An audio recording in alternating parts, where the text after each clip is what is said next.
Well, looks like it's that time of week again. It's the War Room, fellas. Thank you to everyone that came out today, and so glad to see both you, Ruff, and Jester. How are you Thank both you, sir. doing? Thank you. Great. We're doing great, Nate. Thanks for having us. Yeah, thanks. Yeah, thanks for having us, as they say. I'm glad to be on your show, Jester, today, since it's your channel. All I do is host. All I do is push the buttons. I'm the worker behind the bee. Yeah, it's your show tonight. Look at what happened. It's time.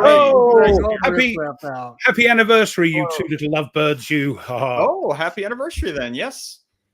Well, hello to everyone from that came out to join us today in the chat. We got lots of people to say hi to. But first, gentlemen, Ruff, how are you doing this week, this past week, especially with D-Day happening? Crikey, yeah, there was so much going on. Not too bad. I'm not too bad, as we say over here. Yes, lots of stuff. I'm in the middle of something. Otherwise, I might have done something. But there's tons of people doing D-Day game playthroughs on that. So we'll see how we go. I might try something for later on in the year, another anniversary maybe. Did anything? Did they do anything special in your part of the world of remembering D-Day at all, or the 80th anniversary? Well, we did have whatchamacallit, Rishi, our Prime Minister, went over to the D-Day celebrations and left early, which pissed everybody off because he had an interview. If that was me, I would have gone, no, I'm sorry, I'm celebrating, celebrating 80 years since, and honouring our fallen, so no. Right. But no, he'd, regardless of what your political feelings are, it was a bad thing. So bad move. We didn't have anything over. I think people celebrating in their own little ways in all the communities across the nation. Sure. But yeah, it was time for thoughts. And I've got if you want me to, I've got a little poem for later on maybe. Oh, nice. About that time, written by one of the veterans at Juno. Yeah, because this is since, like I said, the 80th anniversary. This is one of the last big ones where veterans of them are actually still around. They're still around, bless them. Yeah. Yeah. Yes. Jester? I have a whole problem with that, taking the veterans back there. And really? I understand. I understand what the purpose is and all that, but you don't see the other side, because on our news report they talked about one of the fellas that died on the way going back to Normandy. So you're talking about 90-plus-year-old people, and you're dragging them through airports. I don't think you're dragging them. I think they want to go. Yeah, but I don't think they're dragged. Yes, they want to go. Of course they want to go, but what you want to do, what you on the way through there originally. Things. Yeah. So it's just I understand they would want to go and go back and honor what they had done and all that stuff. I understand that, but just trying to get them back there is a logistics nightmare, and it's a lot on them. It's a lot of but I'll tell you what. I haven't seen it yet. Michael Caine's last film, I should think it's his last film, about a true story about an old chap who made his own way, thumbing lifts and all that. Just told his wife, sort of thing, he was going out for a loaf of bread, and ended up in Normandy, I think, for I don't know when it was, which year it was, but they're going to go. They're going to go. These men fought and died, and the ones that survived want to go back and remember their mates and the sacrifice everybody made, all countries made, even the Axis. Everybody. I will say I found a little comedy in that. Unlike the last time, I believe that this time there was the recreation of the paradrops in Normandy, and the men that dropped were then met by the French border. How do you know all this news? Even I thought I was going to tell you. Yeah, the French authorities come up and demanded to see their passports in case they were illegal immigrants. It was hilarious. Yeah. I mean, that's what you're dealing with. I mean, yeah, I understand honoring and everything, but it's just a logistics nightmare to try and get them there, and then you got a million people trying to all descend into a little square, little corner of the earth, and there's millions of people, so the traffic is jam packed. You got all these old guys that are 90 years old, and they have. I mean, think about it this way: that probably.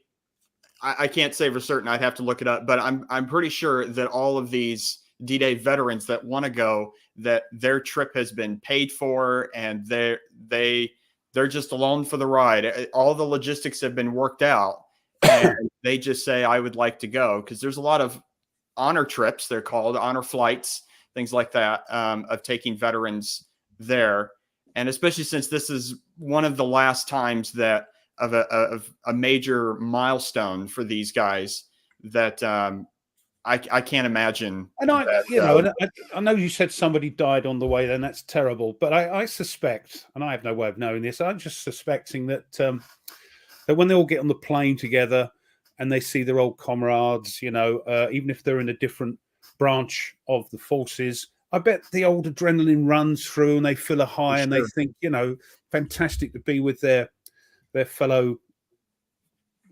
forces, their fellow army or air force or navy. It must give them a bit of a fill up, this. Yeah. We had here in my part of the world, we have the just down the road is the National D-Day Memorial for the U.S.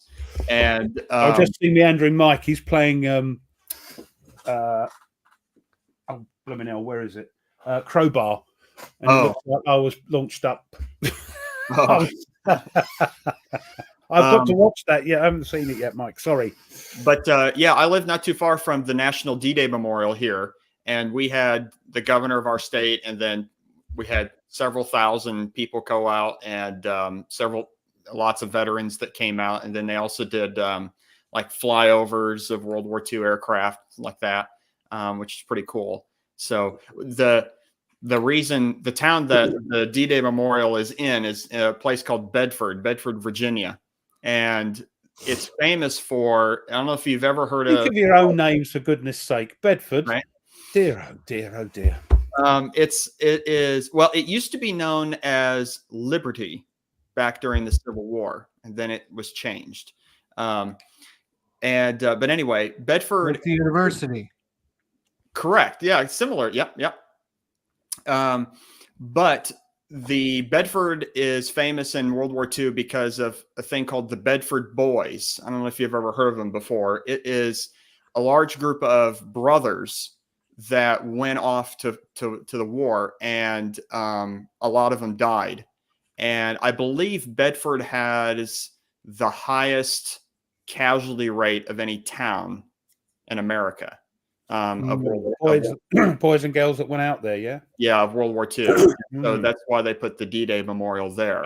I think over here the only thing famous to come out of Bedford over here is a series of vans.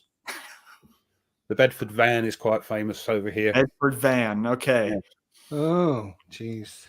Maybe. So not belittling Bedford. I didn't do much other than I played 3 games in a row. Tide of Iron. Wait. Did you play them correctly? I did play them correctly. Okay. I watched. I knew you guys would be coming and watching that Tide of Iron one. I've never heard of it. I also played. Never heard of it. Normandy, which I thought was really good game. Really good game. And then, of course, I played Normandy 44 as well on June 6th.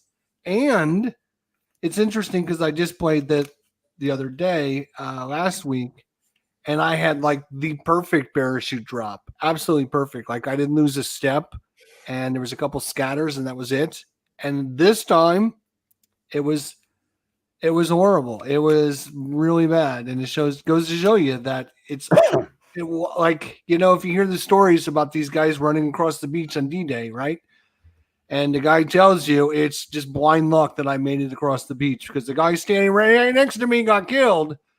And I just, you know, I was able to make it across the beach somehow. So it's just maybe all your guys that died were the ones that were carrying the bows and arrows into battle, like the one guy did in the real Normandy. Oh, that's the Scottish bloke. That's the nutter. Yes. Yeah. Bagpipe. Blowing the bagpiper. Yeah. You hear all these stories. Or the guy with the sword. Yeah. Yeah. Mad Jack McTavish. No, I don't know what his name was. Or if your parents. He's on the cover of the Panzer Grenadier Beyond Normandy box. Oh. Which I shall get for you. Jester, maybe since your paradrops did bad, maybe instead of one guy landing on the roof of that church in St. Mary Glace, it was just a whole lot of them were there. They're all stuck. There he is. Yeah. You must be mad to play. You can see why the Germans, it put the fear of God up when you heard the bagpipes being played. That's right. Devils in skirts. Ooh. Thankfully, though, the British had their beaches weren't as bad. Well, I hate it when you guys say that. You know, yeah, okay. I know. Rangers had a tough time. I know. I grant. Yes, there was one German battalion. I think I could be wrong. Someone will have to correct me if they know in the chat. That actually counterattacked and made it back to the beach.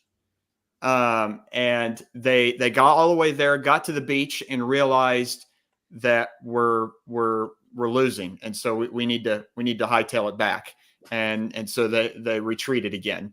But I think it was somewhere right in the middle between, I think, Gold and Sword Beach. There was like a gap there, enough of a gap that this German battalion came right through. And then look out and went, oh, poo. Right, let's go back. I mean, Juno, the Canadians had a tough time on Juno Beach. They're facing a whole German army. So it's interesting when you play the Normandy 44. There's different charts for Utah, Omaha, and then all the British beaches have their own chart. And you can see, and it's interesting. That's cool. I didn't know that. As you're bringing the first wave in, you can see how the British get jammed in that little area, and there's no room for them to go anywhere. And so there's a lot of fighting and stuff. The Allies, yes, they had a rough time on the beach, and Omaha Beach was just decimated. But once they broke through that little sector, there was nobody there. It was all open area. So it was a lot easier to move around.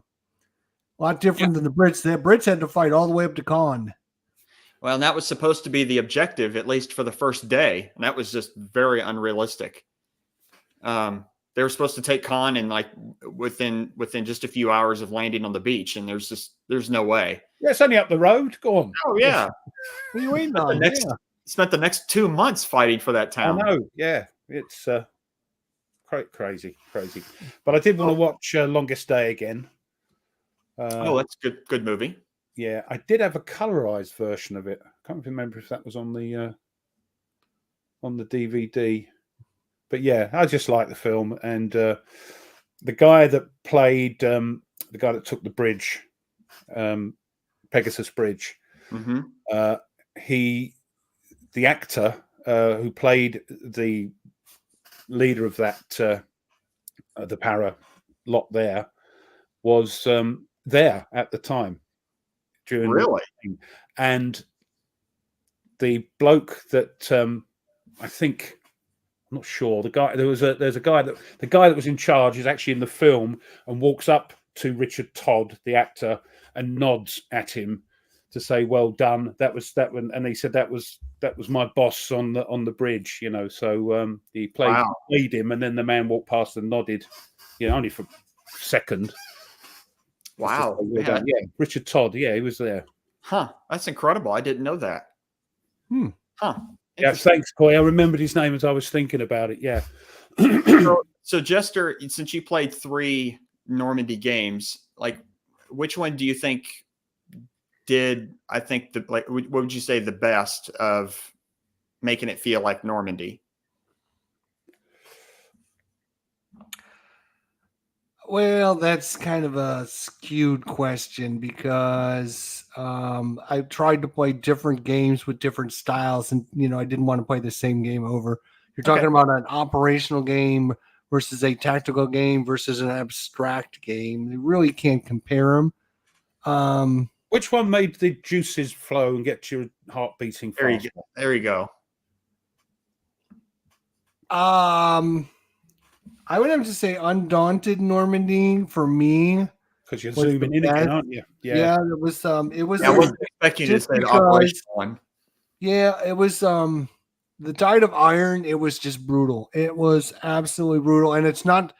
I thought I did it wrong, so we played it a second time, and the British just got murdered on the beach, and it was all because one of the Germans can put a machine gun right in the front, and literally every time one of the British guys moved on the beach, I get to shoot them for free. It was, and you can see why these machine guns were so brutal on the beach.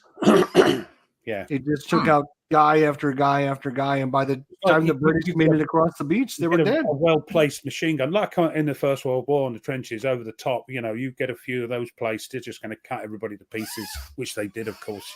Oh yeah. So yeah, a well-aimed, a well-placed machine gun post is going to cause havoc. Yep. Yeah, there's a special rule that the bunkers get 8 defensive dice. So just trying to shoot the guys in there with the machine gun, they get 8 defensive dice, and it's like there's no way you're going to do anything except for assault it, which is what they had to do. Is they had to assault it once they got up the beach. Just get a few brave men to go for it. That's what you've got to do. Pretty much what you got. Hello to everybody in the chat. So yeah, we could. If you want, I will say hi to everyone. Yeah, please. There's Spitfire Joe right there. Spitfire Joe, yeah. See, Christopher and Marnie and Thomas. How is everyone? Mike has to go here. He's over at San Diego Histicon. Oh, righto. Very cool. Oh, Blue Tweezers is here. Who's damn Jim? Jeffrey, Coy. Oops. Lots of people here. We got what? Yanni Mike, Jump Cutter guy. He was a new guy not too long ago. So welcome, new guy. Yeah, he pops in when he can. Great to see you. Extra Squeaky, and we already said hi to Tony and Phoenix. Groucho Marx.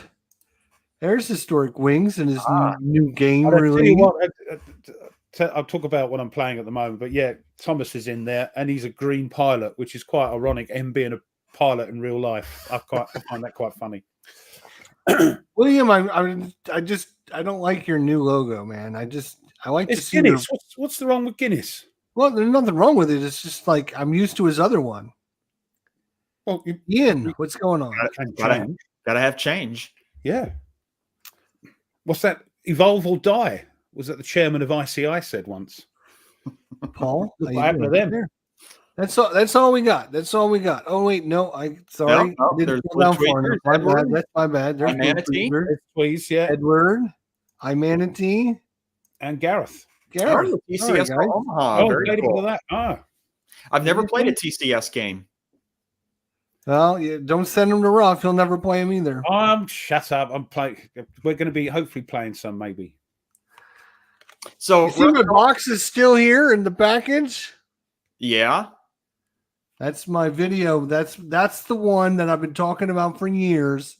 That was my Kickstarter from November 2019. Kickstarted that 2019. Just got it in. Was it last week? Let's hope it's a good game. Otherwise, I'm never going to see the light of day. It's never going to see the light of day. No. Otherwise, it would be decorating. I would find more fun with it if I could strap it on a rocket and shoot it into space or something. That would be more fun than trying to play this game at this point. Why don't you just stick it out on the curb with a sign free? Yeah. See if anybody picks it up. No, I want to have some fun with it. I want to have some fun with it. I might do a video of melting all the miniatures or something. I don't know. I mean, you could put it alongside the Stukas that you're going to sell. If they were only Spitfires. Right, exactly. Now, see, I'm still videoing Skies Above Britain. Yes, and how's it's not it going? up yet because it's taking an age to video and edit. There's lots of bits, and also it's not a complex. Well, it's a little bit crunchy, but there's lots of stuff to it. And of course, I've played it a bit, but not for over months. So a situation arises that's never arisen before, and you go, oh, so you have to stop and look this up in the rules and see. Oh, blimey, right. So new things are happening. But yeah, I tell you what, Spitfire Joe's in there. This is really cool. Blue Tweezer's looking at some Battlefield. Oh yes, he's gone out with his missus. Yeah. Oh, do you know what Battlefield he's looking at? He's looking at World War Ones, I think. Ooh, very cool. He didn't want to go near Normandy because he said it'd be packed, which is quite true. But anyway, I'm enjoying Skies Above Britain. Has anybody died yet? Huh? Has anybody died yet? Oh, okay. Yeah. I tell you what, it's weird because I've actually used people I know. Let me guess, friends and already. You guys. I don't want anything to happen to anyone, but of course I know as the game progresses, and even in this one, maybe things will happen. And I hate it. I hate it. It's really getting to me that I'm using these people that I know. Now, Ruff, I am a little surprised because it's not technically, but Skies Above Britain is a block game. Yeah, but it's only a block game because you've used blocks, not because it's right. But you've heard of a block game, then, haven't you? It's not a block game. It's not a block game. It uses blocks. It's like it's not a card-driven game. It has cards in it, so this has got blocks in it, but they're not a block game because you don't actually do anything with them on a map. They are more like markers for each of the planes. So but I tell you what, they're quite good. I'm curious though. I hope that right. Mate, when I get one of those games, like when I got Skies, Tony, even Nate's going after Ruff. No, I would never presume to go after Ruff. I love Ruff too much. I'm used to it.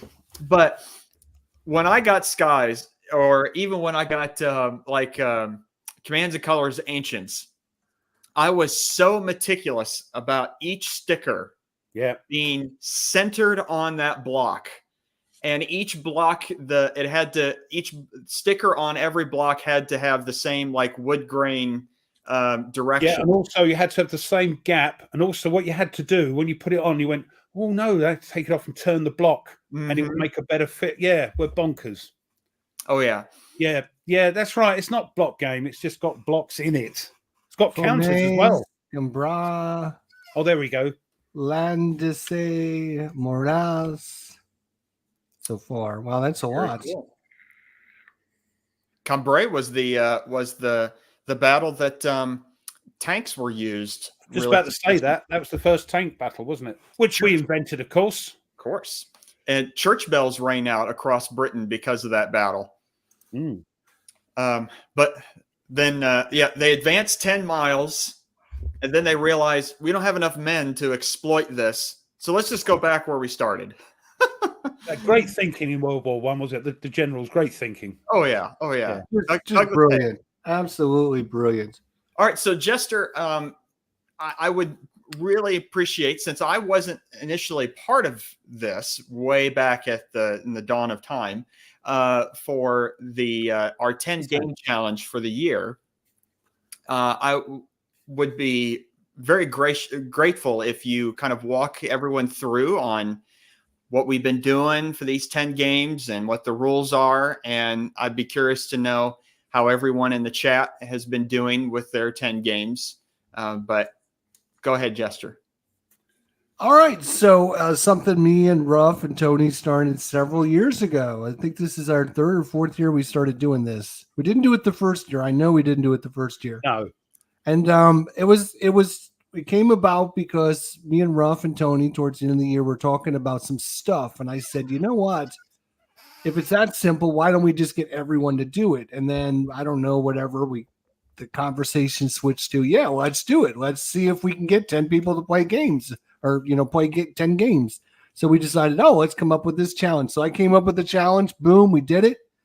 And it was pretty successful. I mean, there was a few people that did it in the first, year, whatever. And then it's kind of progressed through the years where every year we come up with the rules and the regulations.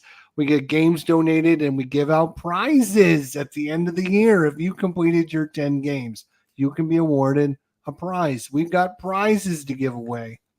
We got games to be sent to people that have completed their 10 game challenge. But the whole thing about the 10 game challenge is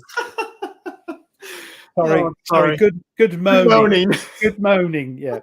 Who's moaning? Oh, it's so Christoph's comment about you pronouncing French sounds like a British guy in a show mispronouncing French. He was an English spy dressed as a French policeman who thought he could speak French, but of course he couldn't. And it was very clever the way they did it, because even though they were French and German speaking, they would just put the accent on. Yeah, and you knew they were speaking that language. And he would mispronounce words like he'd come up like we just said, good moaning, not good morning. Yeah, he was mispronouncing the French word for morning. It sounded like but very clever. Yeah, so that's what made me laugh. Yeah. Okay. So, go ahead. I'm sorry. Sorry. Where was I? So we're giving away prizes. We're giving away lots of stuff. But because we're now giving away prizes, there's got to be rules, because we don't want just Yahoo showing up saying, oh, yeah, I played 10 games. I want your prize. Nope, can't do that. So now you got to post your 10 games by the end of January that you're going to play in 2024. And there's other rules and regulations plus bonus points you can earn. And the object isn't, obviously the object isn't to play the 10 games. The object is to come up with a list of 10 games that you're going to play. And you think it's very simple, but it's not, because 80% of the people that started, I think me and Ruff, we ended up with 3 or 4 last year. Yeah, so, I mean, it's you go in with high hopes. I'm going to play all these games, and then you start playing other games. I played so far in 2024. I played 108 games, so playing 10 games would be no challenge for me. But I've only played 4 or 5 on my list so far. So, well, and some people, they put all these games on their list, but then their interests change throughout the year. And for me, it was topic. It was shiny. Shiny came in. Yeah, terrible. As and that that's part of the challenge is really to figure out what games are going to be coming out in 2025 going forward. What games are going to be coming out in 2025 that you'll be like, oh, I got this new game, I want to play it, and it'll already be on your list, and so you'll get to play the new game, and it'll be one of your games from the 10. And it's worked for me anyway. It's worked reasonably successfully this year. I know I haven't done a tremendous amount, but I think I've done with Skies Above Britain. That's going to be my 4th game, and we're only halfway through the year. So fingers crossed, I should be beating last year's total. So yeah, I mean, me, even though I wasn't able to get in my 10 games on the list on the Facebook group. Needless to say, though, I have played 3, 4, 5, 6, 7. I've played 9 games so far this year on my own. So have I. Weirdly, so have I. Oh, interesting. I made a list of them, yeah. But 108. So yeah, okay. But Tide of Iron is at the top, isn't it? Yeah, he loves that game. Tide of Iron is actually on the bottom because 2 spoiled little brats really ruined it for me. Does he mean us? Oh dear. I don't think he meant us. No, certainly not. Or as Blue Tweezer says, what a mistake to make. Hey, that's the Italian offer. That was Gareth's favorite. Hey, Oh. That was another line from the show, Jester. Yeah. He's obviously not watched Hello, Hello, has he? No, I have Unfortunately not not. watched Hello. Sorry. You're missing a lot. Great show. Obviously, I'm busy playing games while you two yahoos are watching TV all the time. No, we watched it I watched it in my youth. You know, it's an old 70s, 80s. Oh, it's one of the old black 80s, and white ones? No, it's not black and white. No. Remember, we invented the television, so shush. Well, no, a Scottish man did. Yogi Bear. No, Logie Baird. Sorry. The Scots invented quite a lot. Golf? Including golf. As a whole, invented a tremendous amount of things. You know, the railway. Right. You know, we invented that. Well, I mean, what was it? Edinburgh was known as the Athens of the North at one point. It was that infamous for. What did you call it? Edinburgh. Edinburgh. Oh, hush your mouth, sir. Edinburgh. How do you pronounce it correctly? It's Edinburgh. That's what I said. No, you said Edinburgh, didn't you? No. Or Borough. You said Edinburgh, like you say like you accentuate the ham of Birmingham. Oh, I pronounced that correctly. Birmingham, yes, that's it. Yeah. And Lancashire. Well, you went a bit sort of country. No, there. it's because I'm in the south. Yeah. Tunnock's tea cakes. Yes, I'll tell you what, the best tea cakes ever are Tunnock's tea cakes, and they're Scottish. And Tunnock's wafer bars as well. They are the caramel wafer chocolatey things. Tunnock's, yes. Edinburgh. I know Edinburgh. Tunnock's tea cakes from the show Still Game. Yes, they're yeah. Oh, you watched that as well. I try to get Tony to watch that. I hope he's watched it. That's the most funniest show ever. Yeah. Or that the dude that was yelling about he doesn't want an Empire biscuit. He wants his snowballs. That's what it is. Yeah. Oh my god. They're different to tea cakes. So anyway, back to our 10 game challenge. So Ruff, you said you've played 9 games, but only 4 of them are on the list. Yeah. Okay. So how many of them on your list are new? They're published in 2024. Norman Conquest, I think, is the only one. Okay. I've still got to play. I've got Silent War, Western Front Ace is on there, which may well be the next game after this. That's November time, so well, whatever. Who cares? You know, nobody dies. Is Stalingrad Z on your list? Sorry. Is Stalingrad Z on your list? Yes. Oh, it is. Yeah. If I've got nothing better to do, I may well play that at the end there. I thought you had already played Norman Conquest. I thought you had played a scenario. Yeah. Me and Tony. Tony played it with him. Okay. He only plays games when people play it with him. Yeah. That's right. That's what I thought. And you liked it though, right? I love the Men of Iron series. Yeah. Oh, you loved it. Oh, okay.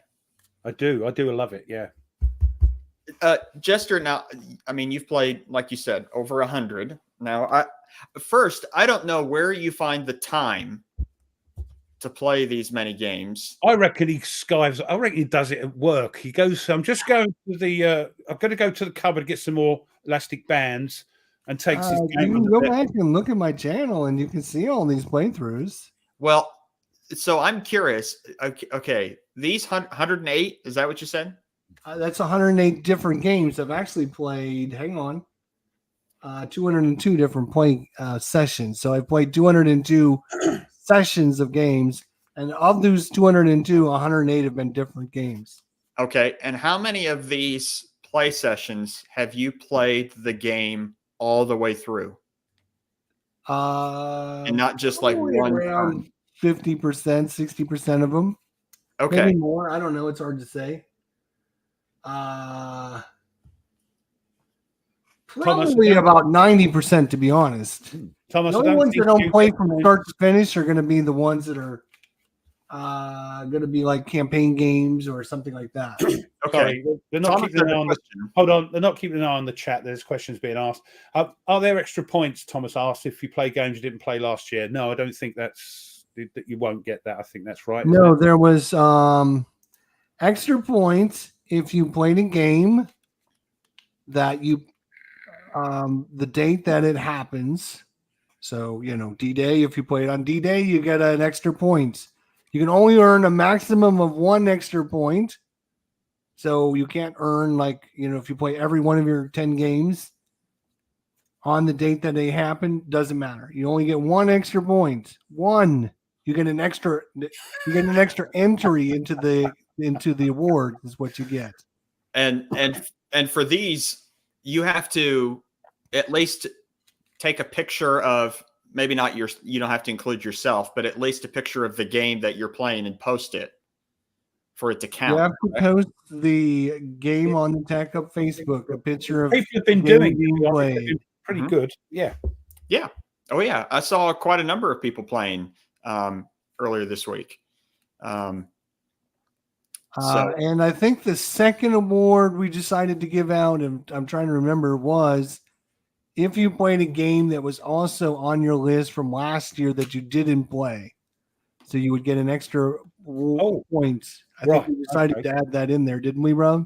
I can't remember. To be honest, why I asked you, I can't remember. But if that's the case, it would have to have been on your list that was published this year. Let me go ahead and talk. Let me see. Yeah, you can't just plop it in. I think it had to be on your list. Yeah, that you submitted.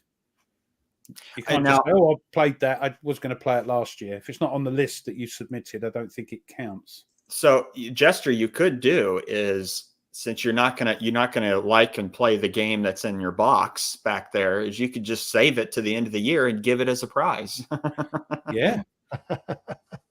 There you go. It would be way too good of a prize. You know how much I spent on that box? Say hundreds of dollars that cost. It wasn't that much because I went in with the deluxe game, which was like $150, and then the shipping was like $50. So it was like $200 game. Now Christoph asked a very good question. What if that weren't part of the TAC Up Facebook group in January to post your list? Are you still able to participate?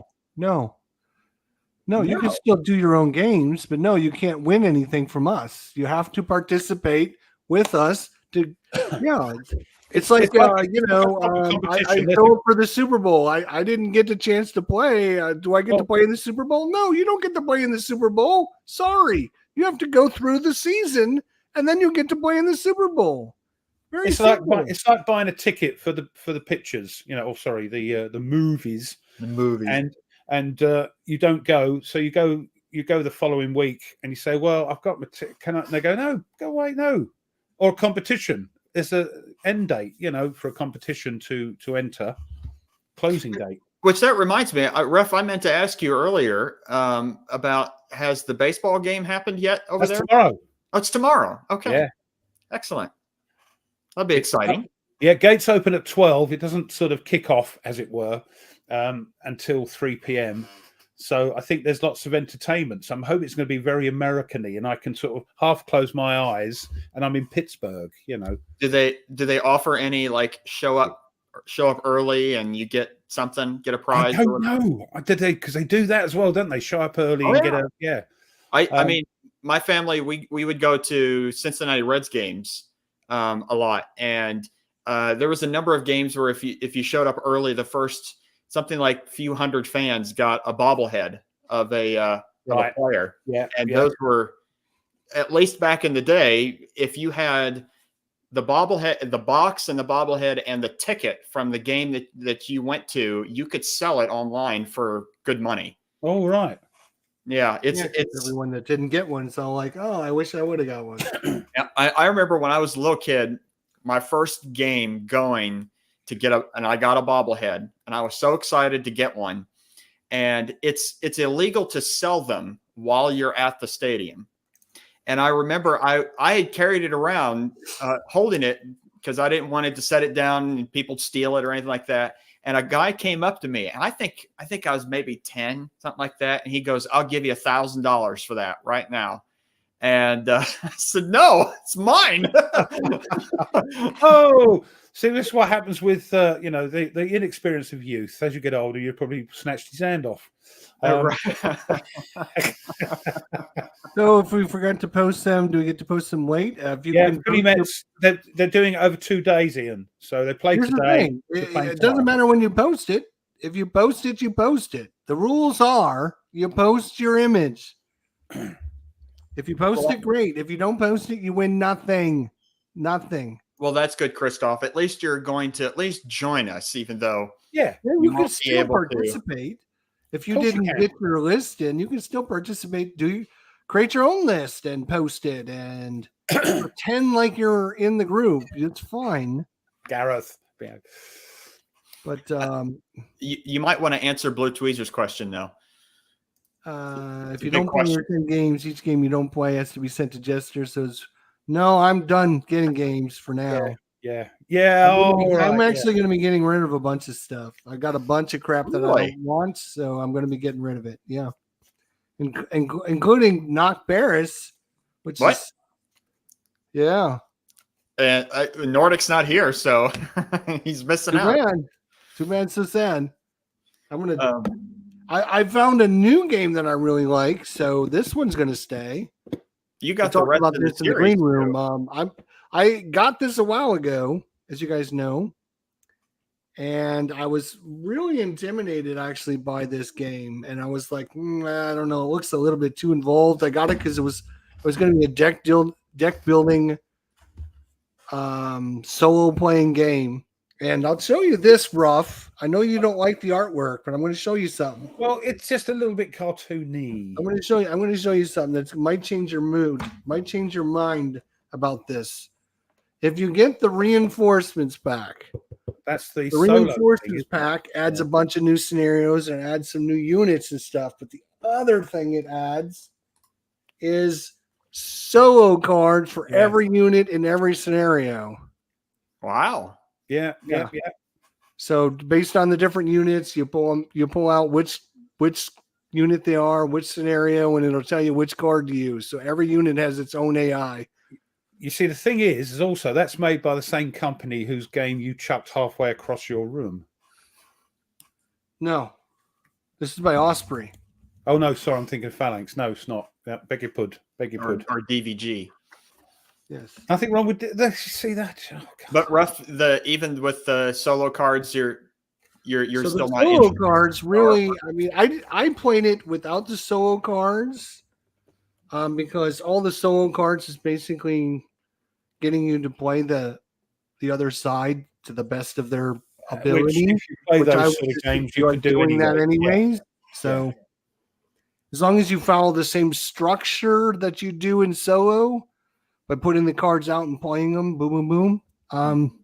You can play it solo without the cards. It might not be because you'll have to make some decisions anyway. So a lot of the AI scripts say do this, and then if this happens, then make your best guess or best determination or whatever. So they're still putting it on you to do that. Yeah, I mean the World at War 85 solo tells you what to do, and sometimes you think I wouldn't do that, but then you got to think it's not me playing, it's somebody else, and they might do that. So, I don't know. I didn't play the solo mode. I don't know anything about the solo mode other than I used the basic solo mode to play two-handed. Basically, is what I did. I know the Undaunted series is really popular, but it is. Yeah, I'm kind of with Ruff. I mean, I'm not. One, I'm not really a tactical player, but two, the artwork is kind of. It's and also I don't. Is it me being as I've been playing more and more? It's quite a. It's not a complex game, right? That's the thing that it is. Is that what you liked about it a lot? Well, just so you guys know, and if you've been around my channel, you know this. The solo mode was by David Turczi. And if you know anything about David Turczi, he's done the solo mode for every Euro game that's been in existence for the last 6 years. So, I mean, if it's a solo mode, it's probably by him. And he does really good solo modes. That's one of the reasons I got this. But He also did. It is a very abstract game. It is not. It's not your tactical. That's not the thing that puts me off. I think it's because it may be a little bit too simplistic. Maybe you're gonna have a space, a house, and another space, and we all war gamers go, "Oh, the house is gonna block line of sight." Nope, not in this game. It's all abstract. You're shooting around the house or whatever. You're in the house, round the back of it. Bullets go around the house. Have you not not seen like those that, but I mean barrels like that? Okay. It's around the corners, yeah. Yeah, right. You reminded me, Jester, because David, is it Turtzi? I think that's how you pronounce his name. Yes. He also did the solo mode for the Europa Universalis board game, which I hope to get to at some point. It's such a huge game. But here's the thing. All right, I know a lot of you poo-poo this game because it is abstract and it is very generic. But think about this. All the Euro gamers that are playing this are now playing a war game. That's fine. They might come over to the dark side. So this is a super good crossover game. It's got deck building in it. It's very abstract. It's not too heavy, intense rules. It is a great introductory game that doesn't have a lot of meat to it, but there is a lot of interesting decisions, and that's what the Euro players like. And so this might get them into playing other board games. And like you said, like we were saying earlier, that even the designer seems to be moving more into David, into that realm. Who knows? I mean, I would love a game by these two. That would be like the best thing ever. But who knows if it was like 4, 5, 6, 7 years ago, and that was out, that might have been my first game to buy. So, but we evolve and develop especially as war gamers. Edward says he likes the solo mode a lot if it's effective for solo mode for Dune Imperium. And I think Coy says the Battle of Britain one doesn't work as well, the solo. Oh, interesting. So let me ask this. Since Ian mentioned he thought the card AI was a bit wonky in combat, what did you think of it, Ruff, since you've played combat? Well, we're talking about our favorite games, aren't we? And not yet. So I know, but I love it. You can give us a teaser. I had no problem with it, Ian. I mean, but it's my experience of combat was fantastic. I loved the AI. It was doing things. Yeah, when I played it, when I videoed it. The only thing I think about. Hold on. When I was playing it, they were moving. They were getting shot, and they were moving away like they would in real life. Yeah, they were getting the heck out of it because I was sort of overrunning them. And it's quite weird that the AI seems to know what to do, but that might be the theater of the mind kicking in. I thought it was okay. I thought it was great. You're like you assigning a personality to something that's they're moving away because I've just shot at them, and The only thing I didn't like about it was that there seemed to be cat hair all over the counters and the map. Yeah, that's why I stopped. He's much more well trained now. He goes to jump on the table. I go no, and he looks at me and goes. He's judging whether it's worth it, and saunters off. Yeah.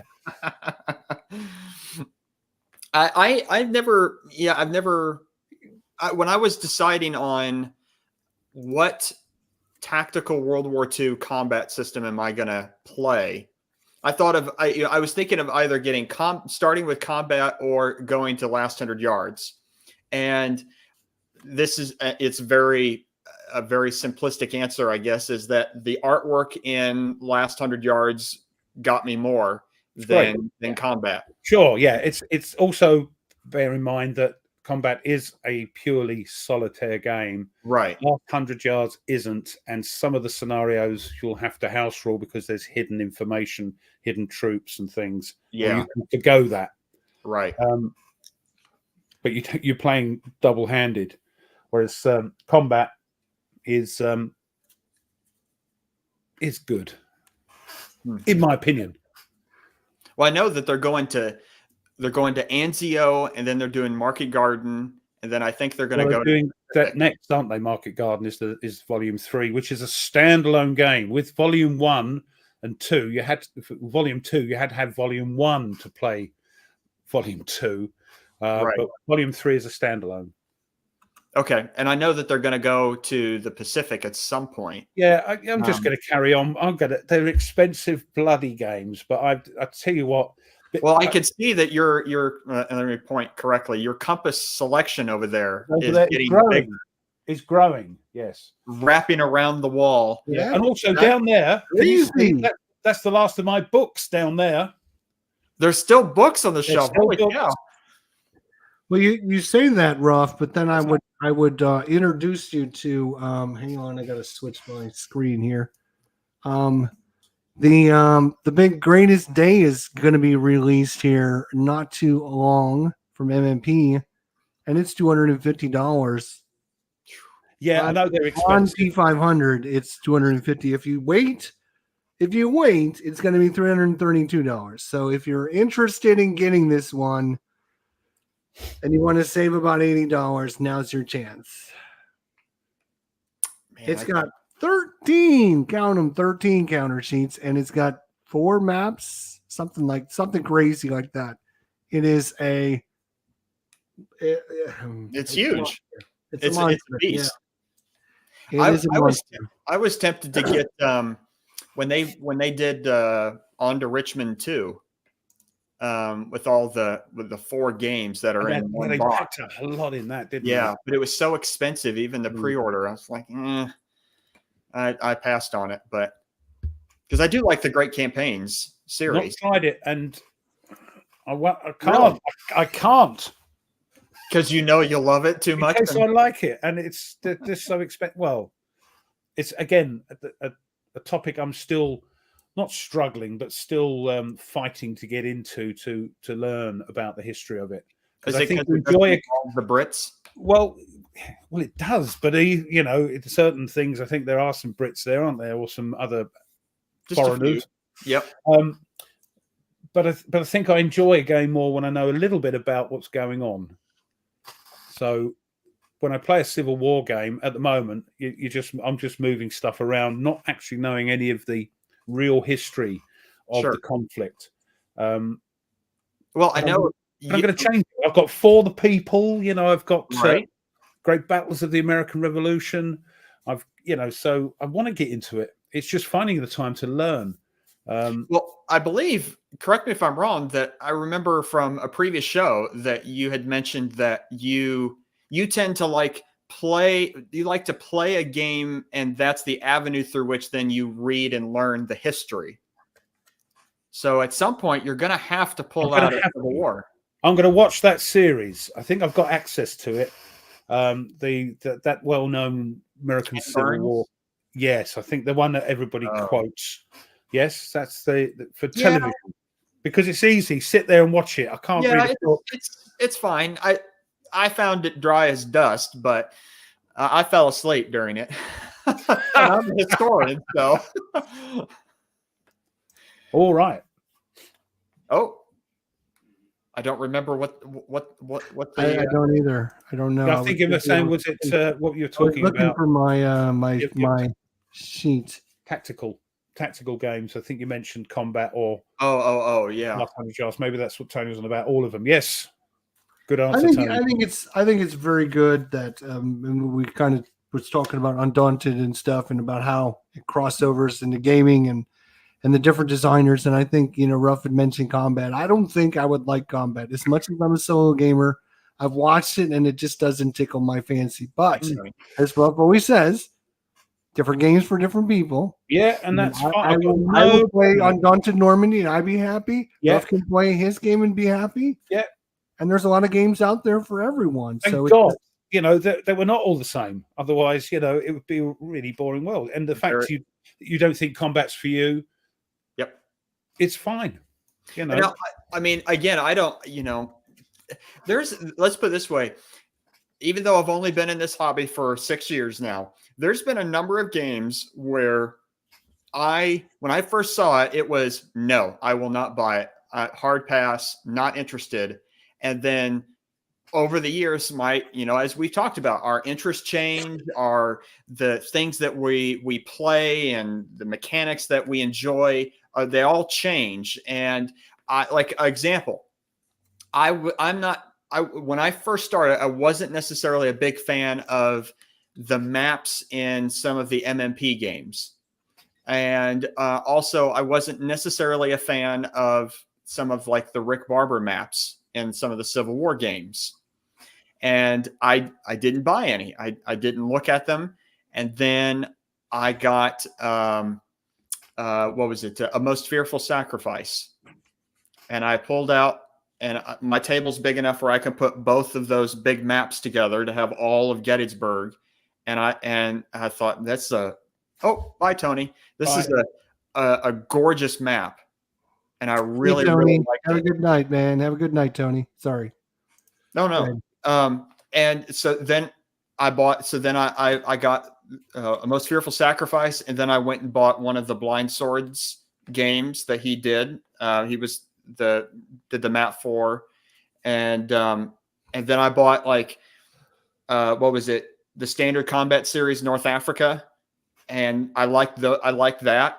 And so I don't know. I over time, maybe my interest will change, and I might get combat. I don't know. At least for the moment, I haven't tried Last 100 Yards yet. It's still on the shelf, clipped and organized, but I haven't got to it yet. But didn't the Last 100 Yards, wasn't that released with pre-round encounters, or is that something else? No, they're clipped.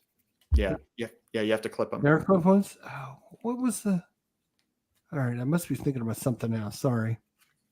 No worries. Thinking about something else. Yeah, Stuka. I mean, it took me still waiting for the day when he becomes a fan of MMP. Yeah, they seemed like a little bit like Advanced Squad Leader. The maps, MMP, or the gamers, very unique, or the gamers. They've carried on the gamer type look of the maps since time began. They're of their time. Yes. And they haven't evolved them. And right. some people say thank goodness for that. Yeah, I'm not interested in. Go ahead. I'm sorry. No, go ahead. Go ahead. I was just going to say that I still have not bought any of the, like, for instance, the OCS games, and I love operational level games, but just the huge maps and the thousands of counters and how much bookkeeping that you have to take to do all the logistics, it doesn't interest me enough yet. Okay. And go ahead. So my thing is, next week's show is going to be on Ruff, and Ruff's going to get a chance to come up with the topic and do everything. When it comes back to me, my topic, I've already decided what my topic is. Okay. Because the three of us couldn't be any more different a gamer in existence, I don't think. You two are more similar than we me. are a little bit, but we have a little crossover with this, but we're still really different. He loves Panzer, he loves Atlantic Chase. I hate both of those games. So my subject is going to be find a game that Jester, Ruff, and Nate all rated 10. Damn, that was what I was going to do.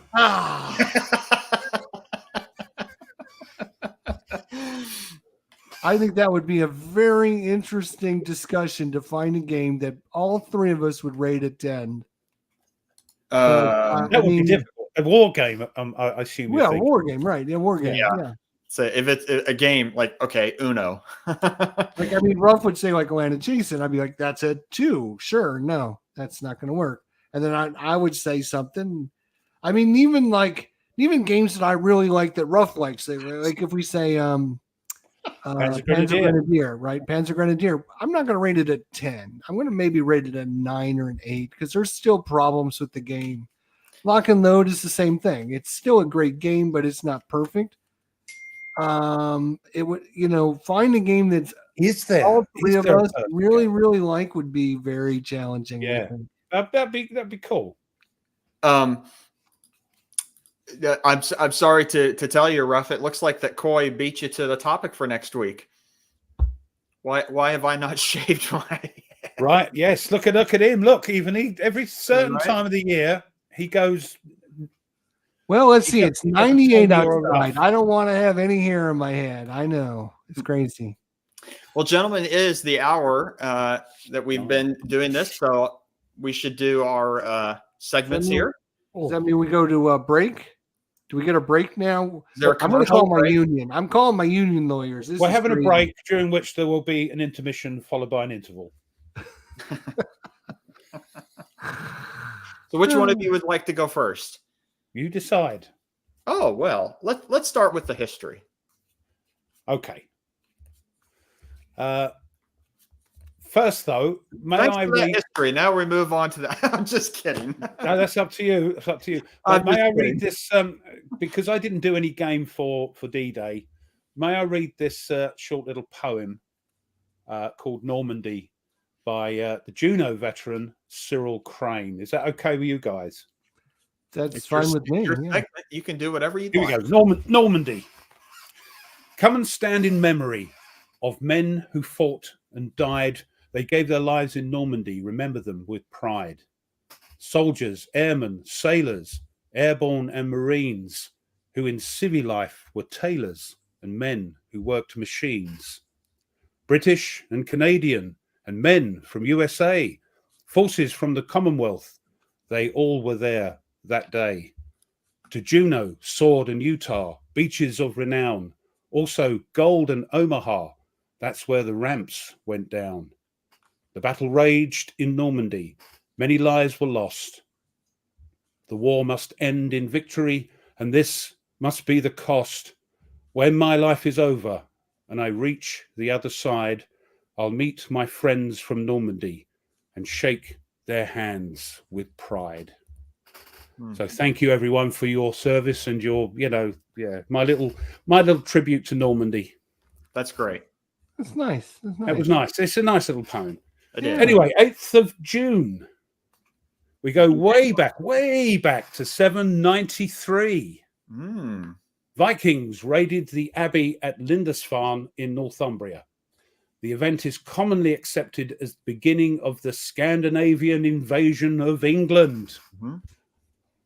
And then whizzing forward to 1376, the death of Edward of Woodstock, known as Edward the Black Prince, the eldest son of Edward III.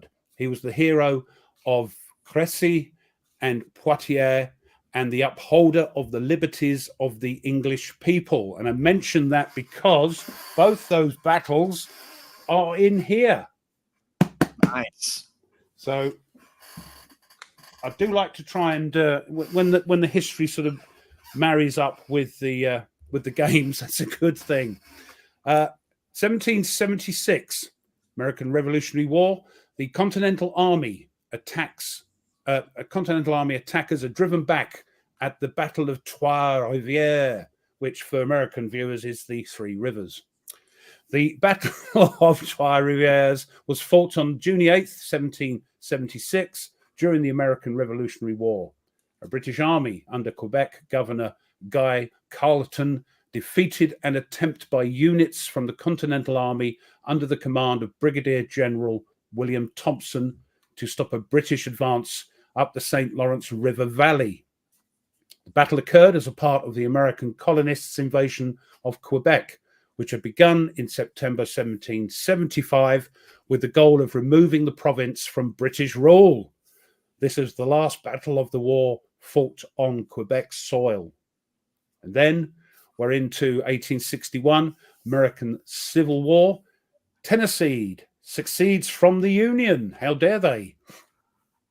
And then 1862, the same day, but a year later in the American Civil War, a Confederate victory by forces under General Stonewall Jackson at the Battle of Cross Keys, along with the Battle of Port Republic the next day, prevents Union forces from reinforcing General George B. McClellan's in his Peninsula campaign. And these two battles, peeps, are in this box. Oh, I've been to those battlefields. They're great. See, it has a car parks. Terrible. Or hotels on top of them. After that, we whiz forward to 1940, World War II, of course, the completion of Operation Alphabet, the evacuation of Allied forces from Narvik at the end of the Norwegian campaign. Also in 1940, the German battle cruisers Scharnhorst and Gneisenau. Oh, no, Gneisenau. I'm being silly. Surprises HMS. You're getting on me about Edinburgh. I know, I'm just being silly. But anyway, those two surprise HMS Glorious with no aircraft aloft on her flight deck during her voyage from Norway to the United Kingdom and sink her and her two escorting destroyers with gunfire. The Royal Navy and Royal Air Force lose 1,472 men aboard Glorious and the two destroyers, and only 43 men survive. It's crazy. 1941, the Allies commenced the Syria-Lebanon campaign against the possessions of Vichy France in the Levant. And in 42, the same day, a year later, the Imperial Japanese Navy submarines I-21 and I-24 shell the Australian cities of Sydney and Newcastle. 1946, a celebration of the Allied victory in World War II is held in London. I wish I'd have been, I know I could have been there, but it'd been great to see because it included a flypast of 300 British aircraft over the city that stretched for 60 miles. Wow. Led by a Hawker Hurricane that had fought in the Battle of Britain in 1940. You won't see those anymore. Wow. What year was this? 1946. So like the year after the war? They still had all the planes, didn't they? Oh, no. So 1959, first flight of the North American X-15, unpowered from a B-52 at 11,500 meters. And guess what? Hold on. There we go. It's picture time. Yeah, it's picture time. Let's have a look. Share screen. Yeah. Oh, that's cool. Of course, that he has cousins who saw that event. There we are. It must have been a wonderful thing to see. Look at that. It's still popping up over here. There we go. Wow. This was an unpowered flight. So that's not even an actual photo, then, is it? Yeah, that's the actual photo of is it a photo? Oh, wow. That's colorized. Photo. Wow. So they just dropped it and it glided for its first flight. That little plane at the bottom is a T-38 Talon. And I think I've got a picture of the plane itself. There we go. Wow. Cool, eh? Yeah. That's very neat. And evidently, the first X-15 flight was an unpowered glide, as I just mentioned, by Scott Crossfield on the 8th of June. Crossfield also piloted the first powered flight on the 17th of September 1959, and his first flight with the XLR-99 rocket engine on the 15th of November 1960. 12 test pilots flew that plane. Among them were Neil Armstrong, later a NASA astronaut, of course, and the first man to set foot on the moon, and Joe Engle, later a commander of NASA's space shuttle missions. Crazy. Edward, no, that's not Chuck Yeager's plane, by the way. No. What have I got there? Hold on, stop sharing. That's me taking some pictures of skies over Britain. So that's very interesting. 1982, another sad story. Up to 50 British servicemen were killed in an Argentine air attack on two supply ships in the Falkland. Sir Galahad and Sir Tristram were anchored at Bluff Cove when they were hit by missiles in a surprise raid by 5 Argentine Skyhawks. This is the Royal Naval Reserve, I think. Yeah. They were, I think a lot of them were civilians. And finish off, 1995, downed US Air Force pilot Captain Scott O'Grady is rescued by US Marines in Bosnia. And I don't know if you've seen the film Behind Enemy Lines. Yep, great film. That's loosely based on this. It's not this guy. I give him a different name, but the the 2001 film Behind Enemy Lines is loosely based on that episode. There we are. Very cool. Good stuff. Real good. Jesper, let's see the next 10. Yeah, get my All right, the next 10. The next 10. Here we go. The next 10. All right. How do I not have that? Oh, because I had to share rough screen. I'm like, I just shared it, but must have gotten rid of roughs. All right, so we're doing 460. Get me off of there. No. Oh my God. Let's go. You're scared off Nate now. Look. Oh, I have. There we go. All right. So we're doing 460 down to 451. These are the top 500 war games of all time. This is Fortress America. Came out in 1986. 2 to 4 players. This is kind of a Risk type game, but slightly different. And it has, yes, Saddam Hussein on the front cover, believe it or not. This is before 1991 when we had to go to war and get rid of this guy. Can you believe a game actually has his picture on the front cover? That's crazy. I find that to be extremely weird. Yes, Suka Joe said the same thing. Starring Saddam Hussein on the box cover. He was a film star, yeah. Yes, so weirdness there. But still a great little Risk type game, which is interesting. For number 459, this is Operation Dauntless, the battle for Finet and Rennes in France, June 1944. Came out in 2016. I think Wise Guy History is going to go through the tutorials again. Oh, this one.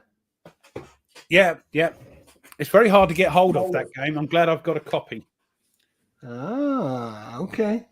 Looks like it's a very heavy game, 4.03 out of 5. Bit crunchy, but that's why they've got all these tutorials built in.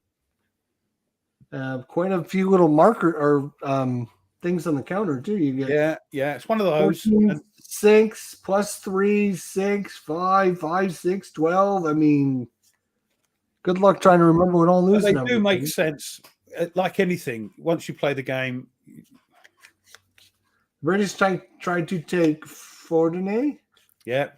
But the Germans are well prepared. All right, that was 4. That's okay. The map has got huge hexes in it, so you can put multiple counters in, so you don't have to stack them. And the other thing is, it's all green. Now, being colorblind, you think, "Oh!" But look, you can tell there's different shades, so and quite easy to see. Yeah, I think there's only three different shades there, so it's quite easy to see. Yeah. Number 458 is Hornet Leader by GMT Games. I don't even remember GMT Games making this. That's Dan Verson before he left there and made DVG. So it's okay. So that's why. Okay. Yeah. I thought it was like a different version of Hornet Leader, but no, he took the rights to it. The same game, but then they took the system with them to DVD, huh? Wow, look at that. Looks so different, doesn't it? Sure does. Definitely looks like a 1991 game. It certainly does. Wow. Edward still has the old game, so there we go. It's a good game, yes. Still have the old one, yeah, okay. It's one of the few ones I haven't got. That and Phantom Leader. We go to number 457, Lock and Load Forgotten Heroes of Vietnam. Oh, cheers. Lock and Load. Lock and Load, our first Lock and Load on the list.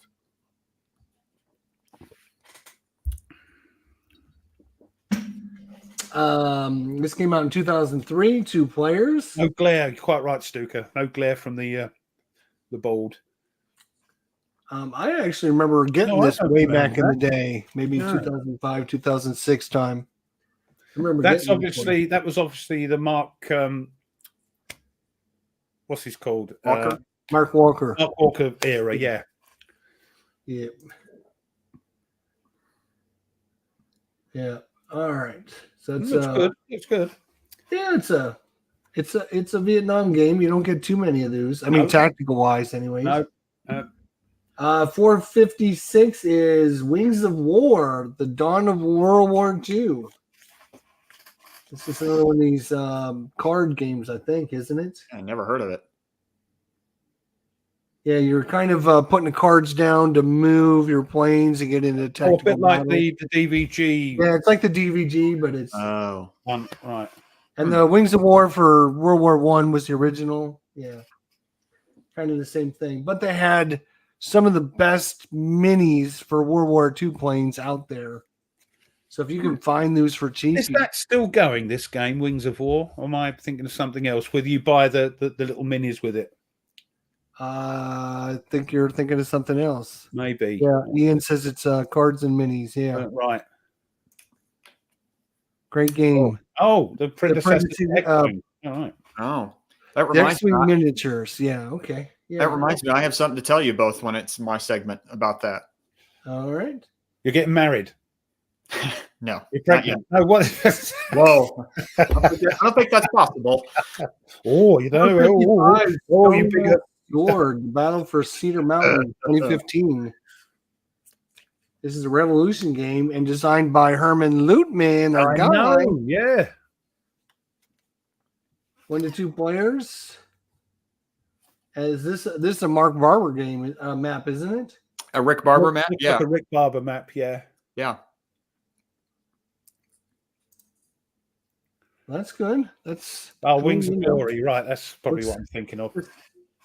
Looks like a good one. It's part of the Blind Sword series. Yeah, the Seminole, as Stuka Joe says, or as I, sort of lovingly call him now, Spitfire Joe. The Seminole Blind Swords game.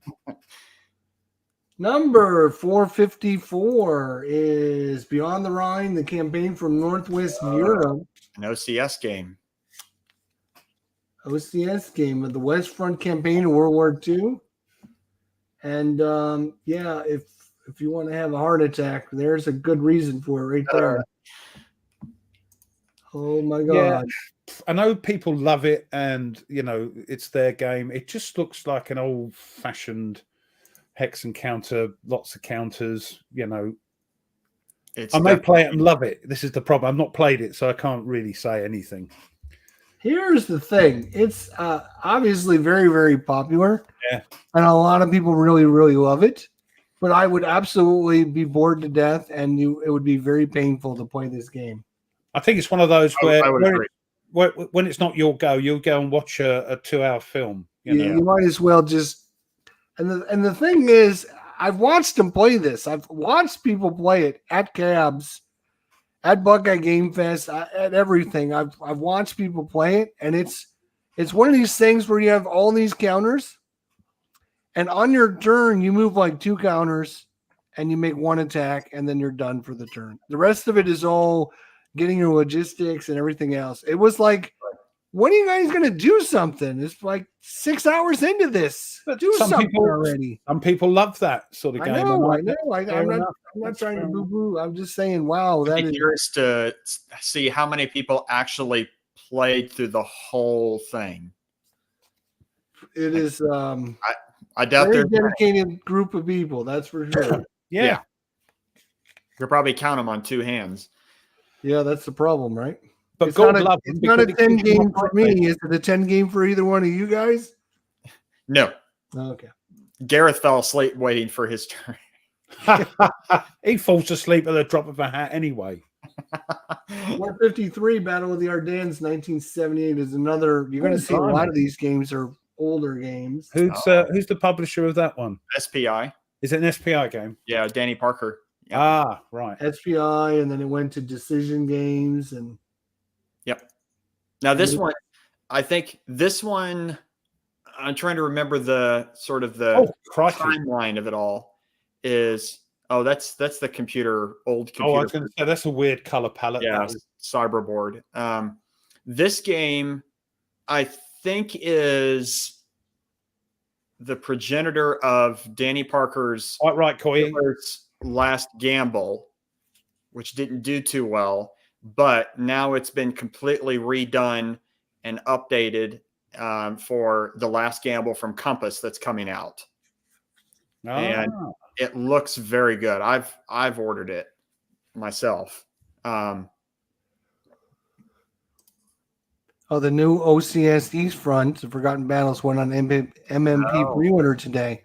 Everyone get on that. I'm not trying to talk bad about your game. Yeah, you love it. That's great. I'm just saying, for me, it'd be torture. Now I'm sure there's a lot of games I play that torture for you guys, but but then I haven't played it, and you're quite right, Koya.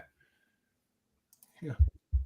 Number, and this surprises me, 452. That's a crunchy game. That's a crunchy. Ask Tweez.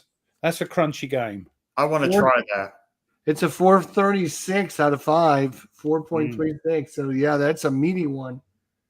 This is another one of these big old, lots of counters. Although their stacks aren't very big, it's all. I think it's just lots of them. Yeah, I'd love to play this. It's hard to get a copy though. That's the one that's they is that being P500? No. There was the other one that was the Mets one, which was a better sort of refined rule set for this one, I think. Yeah. And plus, I mean, Eastern Front of World War I is not gamed a lot. It's not many people really, I mean, everyone who knows World War I it's about Western Front and the trenches and things like that. Eastern Front is totally different combat, totally different warfare.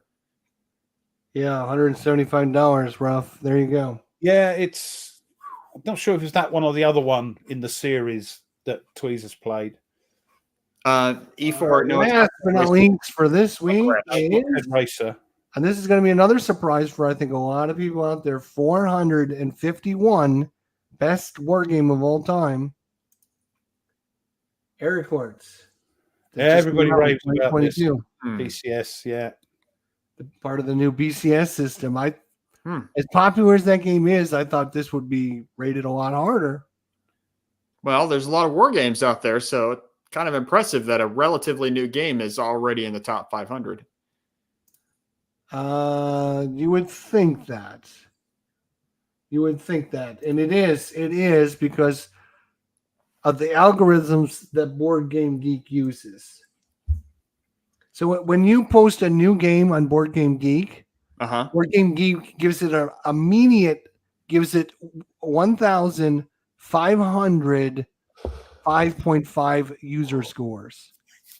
So for the only way for you to get a better game rating is for more than 1,500 people to rate it. So it is to be that high, it has to overcome the fact that, there's a lot of people that have to vote it. So it is. That isn't the one that people recommend to try if you're trying to get into BCS. There's the single map one with the bigger hexes and the bigger counters. Is this the one? Is that the one? I'm not sure. Let's see. It's there's some small ones, 4 turns. I've never played any of the BCS. No, I haven't. There's 2 charts. Oh, there's one map. Yeah, that is a single map one. I've heard that Aircord is a good entry-level BCS. Oh, that's the one then that's got the single map and bigger counters, bigger hexes. Yeah. But it's still quite expensive. 25. Woof. Geez. Yeah, it's still expensive. Wow, look in the chat. Paul's going to give you his copy of 1914. Wow. Wow, there you go.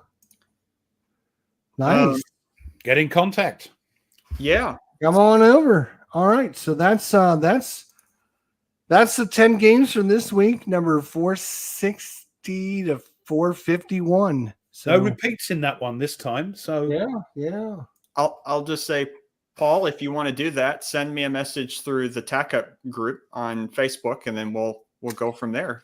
World War I is still interesting to me, so I haven't finished my World War I book that I'm on, but anyway, so that's cool. That's cool. Yeah, it's very cool. Very cool. Thank you, Paul. If you're willing to do that, Paul says as well. Aaron Coy is it's part of the beginner.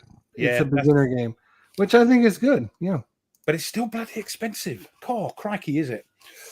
Oh yeah. Well, all MMP games are expensive. Yeah. They're printed in the US of A, aren't they? Though? I think so. That's why it is. Well, it's not only that, it's also Facebook. MMP, which does this weird. They only print, like when they do a print run, they do as minimal amount as they can. If you notice, they're the company that owns ASL, and you can't ever get any of the ASL stuff because it's all out of print. Yeah. Ruff, are you getting him the link to the Facebook group? Yeah. Thank you very much. Appreciate it. So for my segment, like I said, I was on World War I for quite a while. Of the what did I say? 9 games that I played so far this year. I think only. Let me double check. I think only 3 of the 9 were non-World War I games. And after I finish my World War I book that I'm on, I'm going to move on to a new topic to set for a while. And so I actually have a couple of books. I'm going to move on. I think we'll see. We'll see as I start reading it, whether or not I hate it, and I'll move on to a different topic. But the French Revolutionary and Napoleonic Wars by Dr. Jeremy Black, who is a great historian. This relatively new book. I think it's 20. Because they sort of bled into each other, didn't they? We had the along with the other allies of the coalition. The coalition. They didn't like the fact that they had a revolution. They thought it wasn't cricket. So we decided, and then that just turned into the Napoleonic Wars.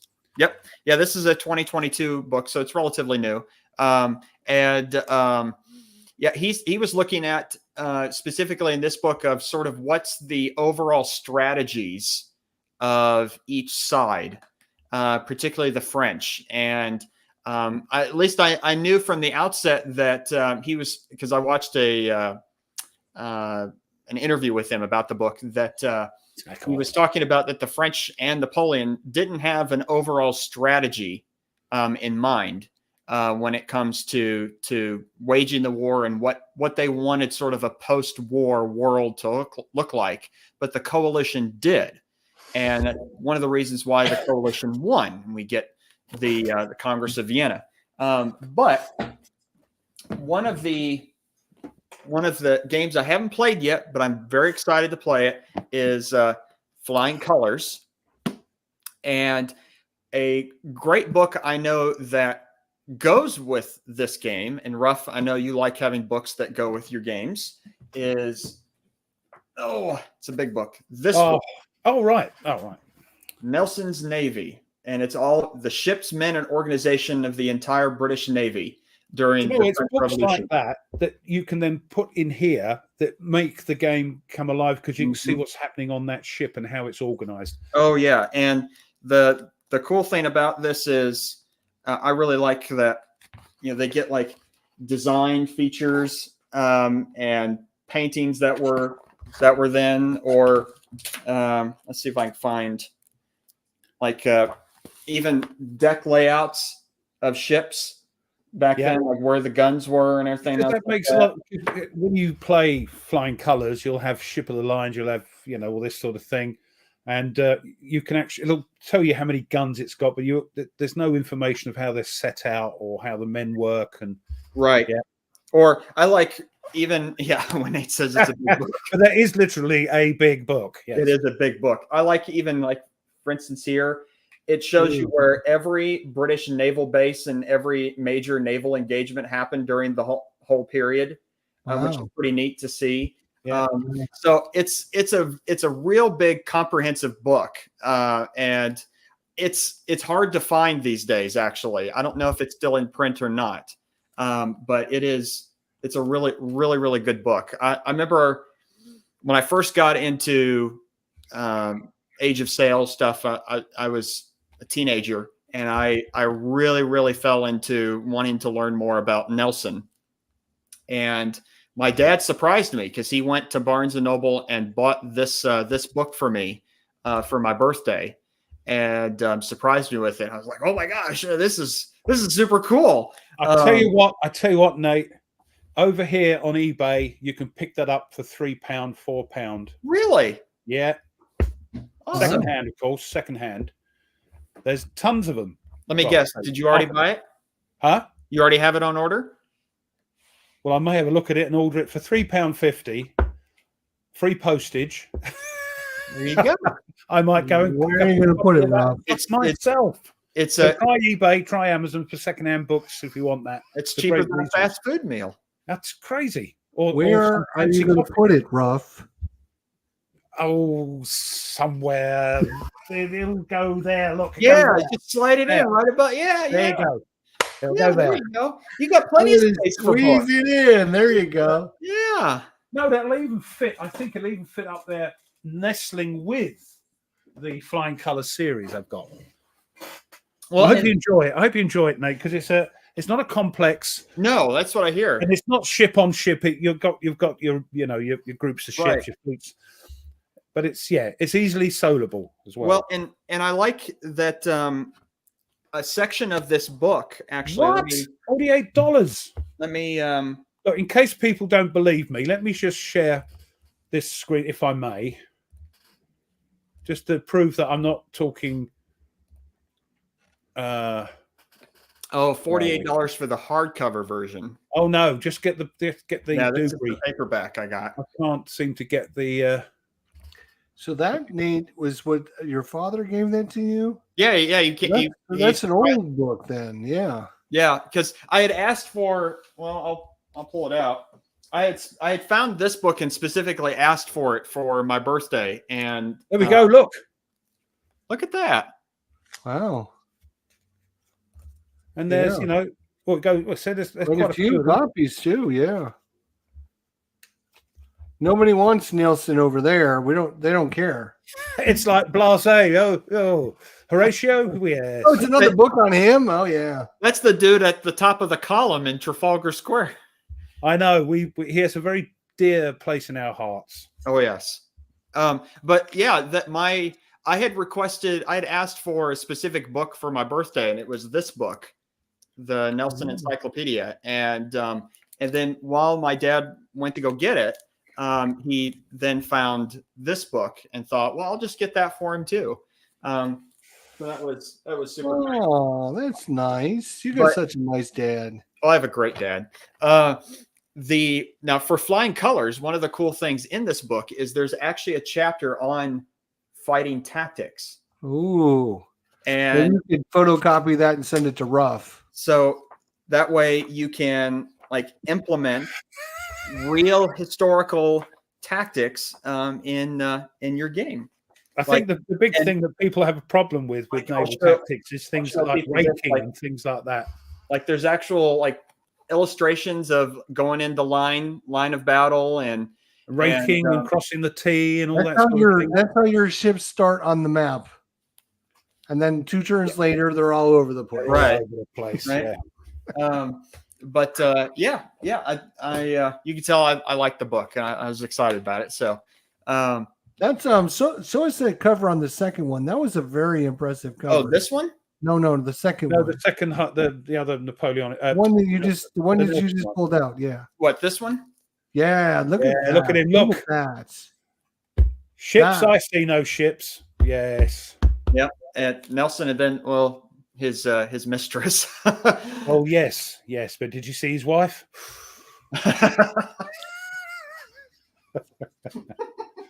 I'm joking.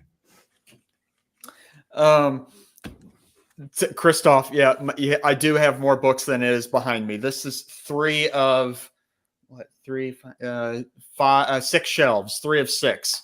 So yeah, there's more. Yeah, sure, but isn't it nice to get a book? I do love a book. I love a feeling like a game rather than Vassal. I love it's the tactile nature. And I turn that page. Yeah. Well, and I like to is once I go through a book, I know you could call it the geography of the book. So you know where in the book if you want to find something, you know where to find it, as opposed to what was that page number again? I can't quite remember if you try to search it online, but you can remember physically where it was in that book. because you remember the sort of pictures that were on it as well, and whereabouts it was in the relationship to the pages at the middle, or And I have a serious question for you, Nate, and don't take me the wrong way. I know I tried to kid, but this is serious. How dare you, E4MN? Right? Saying Nelson. Do you do any like Kindle and stuff with the books, or you just physical copies only? I'll answer your question with first the question. You thought this question would offend me? Well, I didn't want you to, take it the wrong way and be like, "What the hell? Are you just joking around, or are you serious?" I'm serious. Because I used to be all like you. I used to have me and Ruff were just like you. We used to have shelves. Now I got books on the floor right back there, and I'm on my shelves or games. And so, like, everything's now on the Kindle. Right. So you keep swearing up and down that those books are never going to leave, and they might never not leave. But if you bought a Kindle, these books could leave, and then you'd have plenty of room for the games. You know what I'm saying? Physicality of it, isn't it? Well, don't worry. I wasn't offended by that question. It is a good question. So I have tried buying books on Kindle and reading them electronically, and I can't do it. No. It's not the same feeling of holding a book. Now, these books what do you do with a book? Sorry, no. What do you do with a book? You turn the page and you read something, and go, hold on a minute, and you go back quickly and look at something and go forward again. You can't do that very easily. It's just, Or if there's a map, like I like to do sometimes with some war books about like where battles are going. I like to see geographically where it's at. So backwards and forwards. Yeah. Much easier. But, like these books here. So not only obviously I enjoy I buy a lot of books and enjoy them like that, but also because I'm a historian, these are tools of my trade, so to speak. And I kind of look at them as tools, in that when I need information to go do research or whatever, I go pull out a bunch of books that are on that topic, and I start researching and going through. So a lot of these books I have read them through, but there is quite a few that I haven't read yet. I'll buy a book. Some books I'll buy that I'm will completely disagree with the argument that's being presented in the book, but it's an important book in that topic, so I'll get it. So I've had these books on these shelves for 6-7 years, something like that, behind me. So here's the other thing, and I'm not disagreeing with anything you say, because you're right. We all love to hold stuff in our hands. That's why we play. But I can get the books way cheaper on. Oh, sure. I mean, I go to buy them on Amazon, like Stuka just showed you. It'd be $45, or I can get it for like $2.99 on Kindle. I'm like, I'm just gonna get it on $2.99. See, or £3.50 on eBay. So you don't mind a secondhand copy. One of the things of how I've grown my collection of books is there's a bookstore, at least it's mainly in the southeast of the U.S., called Half Price Books. Great store. Great. Yeah. And you go there and you could get 10, 15 books for $50, something like that. And some of them brand new. And that's how I grew my collection over the years. I mean, you're talking about like I started buying books and getting them when I was a teenager. And so here's the other thing. Okay, Nate, you're not as old as I am.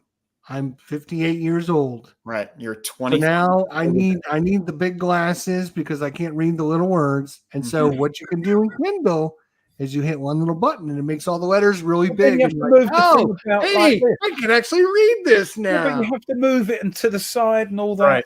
Yeah. I'll put it to you this way. My father is 70 years old and he still reads books. Does he have glasses? Physical books. Does he have glasses? He does. That's what you want. There you go.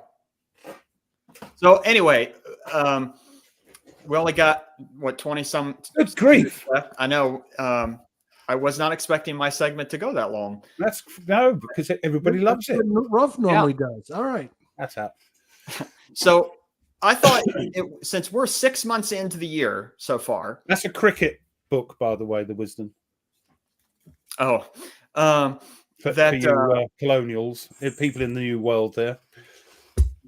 Since we're 6 months into the year, I thought it would be a fun exercise to go through to see what our top games that we've played so far here in 2024. So, however you all want to do this, if we want to do it like I know we've done, you all have done before, of we do each one and then keep going around, so to speak. So, Ruff, let's start with you. What's your? They don't have to be in any specific order. Just top 5 games that you've really liked so far here, and on the list, or including, or not, or doesn't matter where they are. Doesn't matter. Oh, that's difficult. Top games. You got 9 to choose from that you played, right? Yeah, I know, and I think it's going to have to be for fun times. And I'm sorry I had to finish it early, but there were things going on as well as the cat. I know we make fun of the cat, but there was other things going on at the time, and I had to stop it. Is Combat! ! I just love it as a solitaire game. Now, out of the ones I've played this year, is it because it makes a great story? Yes, and also, and I do love the AI in it. It tends to do things that you think, oh, what's it doing there? He's moved out in the open. No, he's going for that cover. You know, you make things up in your mind, you know, as you play it. So yeah, I love that. So yeah, right. Combat! ! Jessica, what's your number 5? My number 5 is by a designer we all know. We going least to best. No, it's just fun. That's my top one. You just started number 5. Oh, it's your top. Okay, all right. No. This is in no order. Again, this is just random. My number 5. We know him. We love him. It came out this year. It was fun. We played it with Ruff even, and with the designer. And I got to play it at Buckeye Game Fest with the Player's Aid, myself, and Herman Lutman. I'm going to say Plum Island Horror, if you'll allow me to use that as a war game. Okay. It's Hermy, so it's got to, you know. It's all right to use that one. You guys will let me have that? Yeah, because it might be on mine. Why did you like it? It's fun. It was just a really fun, interesting game, and it's it's of all the games that I have and all the times that I play, you hardly ever get to play with the designer. How many games have you played with the designer? This is the only game that I played with the designer not once, but twice already this year. I think I've told this story about when I was at PunchCon, and the guys from Second Chance Games were there, of course, and they're all sitting around, you know, the father and his sons and all that, because that's the sort of business it is. They were playing Plum Island Horror, and I walked up and I said, oh, I've played this with the designer. And they all looked round as one and went, really? And I went, well, yes, Herman. Yes. Yeah. It's like, what's unusual? It's Herman. Yeah, it's lovely. Yeah, so people think we're weird because we know Herman. Yeah, it's weird. All right, Nate, what is your number 5, Nate? Mine is Downfall. Got to try that. What did you find interesting about that? I really liked it because because of the initiatives that you have to pull, you don't quite ever really know who gets to go. So it's not a set turn and like this player goes, this player goes. So it always changes. But you can do is, I mean, you can sort of game out your initiatives in terms of, I'm going to pull this initiative so I know that I'll get the next go before this guy, so I can move my pieces around. But it is, go ahead. Are you playing it solo or solo? And you're finding it solo wise? I find so it takes a little bit of kind of splitting your mind. Yeah. I know, like for instance, like Wise Guy History tried it on, and he stopped because he couldn't. He said he had a hard time soloing it. But there's another guy called Scott. I forget the other one. A smaller channel, but he's doing a big playthrough of it playing solo. Yeah. But I did enjoy it. I liked it. I liked what it was trying to do. So everybody raves about it. So and I've got the hard, you know, the mounted map and the 3-inch box turning up. So cool. Rough, here we go, man. We gotta keep the pace going, or we're never gonna get done. Playing it at the moment, and I think I'm going to love it because I've got all my mates and people in it. Skies Over Britain, or Above Britain, is it? Skies Above Britain. Apologies. Great narrative. Well constructed game. Quite. It's a little bit crunchy, and there's lots of bits and pieces going on, and I'm going to probably play it wrong when I upload the video. But that's the idea of it. I'm enjoying myself. Skies Above Britain I think it's great. Awesome. Especially now that each one of those pieces have a name. As soon as you name something, we've talked about this. As soon as you name something, you now have a relationship with it. You know, just like your cat. If you just call it cat, you could kick it and get it out of the house. But as soon as you call it Fluffy, you can't kick it out of the house anymore. But as you'll see, something happens to you in the first patrol. Oh, that doesn't sound And good. I'm not saying any more. Ruff likes it a lot because there's blocks in it. I'm sure I'm going to be shot down right off the bat. Well, I'm saying we'll get rid of the loudmouth troublemaker right off the bat. All right, Jester, what's your next one? The other thing is, of course, because they're people I know, I've had to pick everybody randomly to do patrols. Otherwise, they'll go, "Oh, you picked him because he's you know what they're like in the chat. You know, oh yeah." So everything is random, apart from like the green pilots. We picked the green pilots, we picked the veteran pilots, and you'll see when you see the video. But yeah, fantastic. All right, Jester. My number 4 is going to be, it's going to be on the list. You know how much I love this game. It's my number 1 war game of all time, Combat Commander Europe. I got to play it solo myself a couple months ago, but then me and my mate, Phoenix Knight, we hooked up and I taught him how to play it, and we played through a scenario. It was so much fun teaching somebody, the interesting things of what to do and how to do it and all that. And he didn't get it at all, and I was still having a great time. I think down the line, as we progress and mature and evolve as war gamers, he may come back to that game. I think he might. We'll see. But my number 4, Combat Commander, I love it. My next one is a solitaire game. I really like this game. History of Ancient Egypt as well. So yeah, it's fun. It's a fun game. That was the one you were playing when you met us. That's right. And I enjoyed it quite a lot. So, Ruff, your next one. Oh, I'm up again. Right. Yep. We got to be. It's. I love this game, and I played it with Gareth Evans is in the chat at PunchCon. He wasn't overly impressed with it because there's lots of chucking dice, and it's quite a complex, crunchy game. And that is Panzer. Really? On my list. But I just like the game. I was supposed to play North Africa, but we played the normal one, and I'm counting that as one of my 10 because it's Panzer. But yeah, I just love the game, and it was great playing it two-hand. Playing it with somebody else, which makes it completely different when you're trying to play solo. But yeah, I just like the game. Well thought out. Well, if you want crunch for tank on tank combat, in my opinion, that's one of the better games out there. Panzer. I'm going to have to try it one of these days, Ruff. I'm going to have to try it. Well, again, Atlantic Chase, look at me. I love it. But you couldn't know. It's not for everyone. But that's the good thing, isn't it? I know, but every time you talk about it, I want to try it. My number, what are we doing? 3? 3. I'm gonna call this. I got to play it twice solo. Well, not all the way through. I played the first turn twice solo, and then me and Tony hooked up and play it. And it was great to play face to face and see how he would do things. And we got to bounce ideas off of the rules, off of one another. Right. Normandy 44, and especially since it's the the 80th anniversary and all, it was very memorable. So I played that. I played it like maybe 3 times in the last 5 years. I played it the first turn 3 times in the last week. It's crazy. But the thing is, once you've played one, you've got a sort of idea. I know they're different of how the others in the series, not a series, but you've got an idea of what goes on.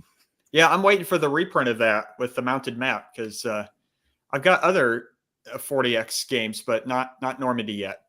Yeah, they've got that, and I think that's on the P500, isn't it? It is, yeah. Got the it's the an older second edition or so, second printing, whatever they call it. No, I think that's the one that came out. That's the third printing, yeah, 2021. Oh, okay. But I'm waiting for the mounted maps for that. As I am for Holland. It's a good one. It's a longer game. Oh yeah. You know, even if you play the 7-turn scenario, you're talking 4 or 5 hour game. Yeah, it's a long old slog. Yeah. Well, this one here is that I'm going to show you is, well, let's put it this way. It's not even on the box how long it could take. So, Great War in Europe, Deluxe Edition, GMT, Ted Racer. I played this earlier in the year. Actually, I posted it on the Facebook group about it, and I liked it. I felt that the Allies were able to do more than I thought they could historically. And the game kind of ground down too quickly, like the war was ending too quickly. And I couldn't see a way for the Central Powers to win. However, I went and I was actually reading a bunch about it earlier this week and was seeing that a lot of people were having the Germans and the Austro-Hungarians winning. So I thought at some point, maybe this year, I don't know, that I'm going to pull it back out and try it again, because it's one of those games. Like, it's got 3 maps. You got West Front, East Front, and the Near East, and it's on a division level. And so it's a much more there's a lot of more space to maneuver, and so it's got a lot of really cool things in it. Plus, there's tons of events that could happen. There's a scenario or like an option with what if Teddy Roosevelt won the presidential election and the United States jumped into World War I sooner than they did because Teddy Roosevelt was itching for a fight. So, yeah, I don't know. I'll probably give it a try again, but I really did like it, though. Rough? Interesting. Next one? Yep, next one. I played it at PunchCon, and it's on my list, so it's another game I've played. Of course, it's Panzer Grenadier. I do love that game. Again, it's got problems. Is it a 10 out of 10? Huh? Is it a 10 out of 10? I don't know if it's a 10 out of 10 because it takes a long time as well. There's a lot of chipping away. You have to. This the design of the game is you chip away, and the designer's saying that's more realistic because you don't just rush in and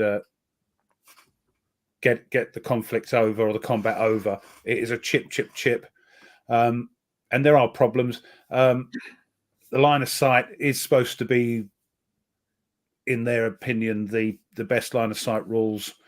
They are a little bit crunchy. Yeah, it's got problems, but I love it because it was a hex and counter game that you introduced me to, and I wasn't very au fait with them. I think it's like your first love. You never forget your first love. So it's a hex and counter game, and even though there are problems and people hate it and the maps and all that, because it was one of my first hex and counter games, it's going to always have that soft spot, and I'm always going to play it. And I've got a few of them in the boxes, and also I've got Gareth playing it again as well because he's in the loft.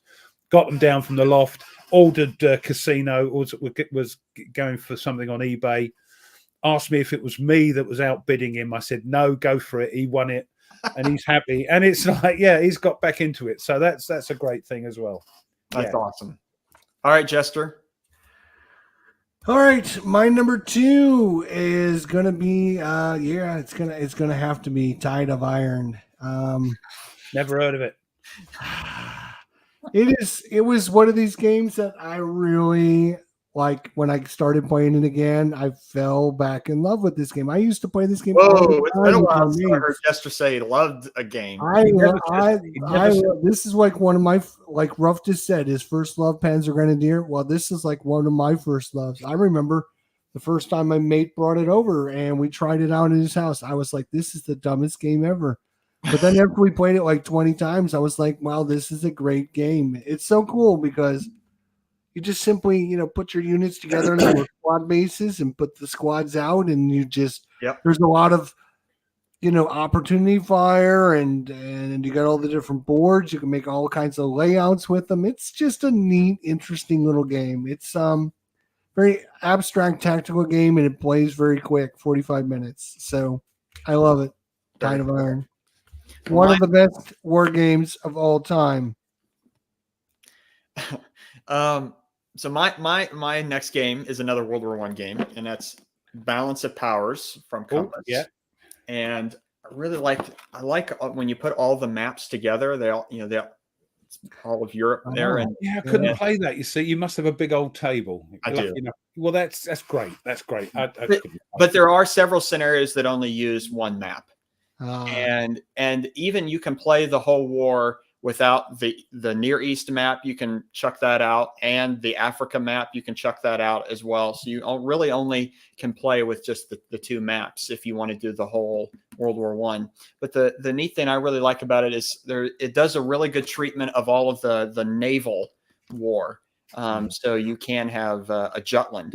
It was pretty neat. So, all right, Ruff. Last one, yeah? Last one.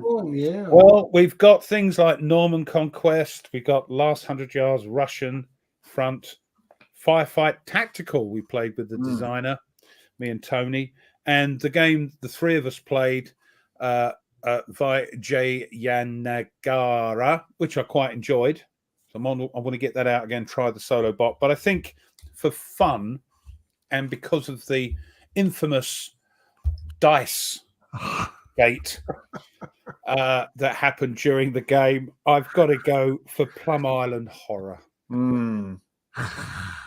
Oh, it'll go down in history, Ruff. I know. What was freaking me? I couldn't understand what was going on. The rest of the crew were laughing their socks off. Oh my god! And I'm going, I'm trying. Yeah. So if you haven't seen it, would you? I think Herman pissed his pants. I think he had an accident. I think he had an accident. But I think so. If you haven't seen it, watch. It's on Jester's channel. It's on my channel as well. So just watch it, just for the Dice Gate. Dice Gate. There you go. It's like aliens took over the dice. I couldn't. My couldn't know what was going on. Anyway, there we are. All right, my last one is it's going to be from the game that I didn't know anything about, and I didn't want to play it, and I know we've talked about it a little bit, so I'm not going to get into too much details. Here's what I will say to you. Give it a try, because you might find you like it. If you like any kind of deck building, there's actually some strategy. I thought, it's just deck building, throwing cards. There's some strategy, because every time you have to draw 4 cards, and you have to choose one of those very important cards to use as initiative. So you won't get to use that unit. You won't get to fire with that unit. You won't get to do cool things with that unit. Which unit do you get? Do you use the machine gunner?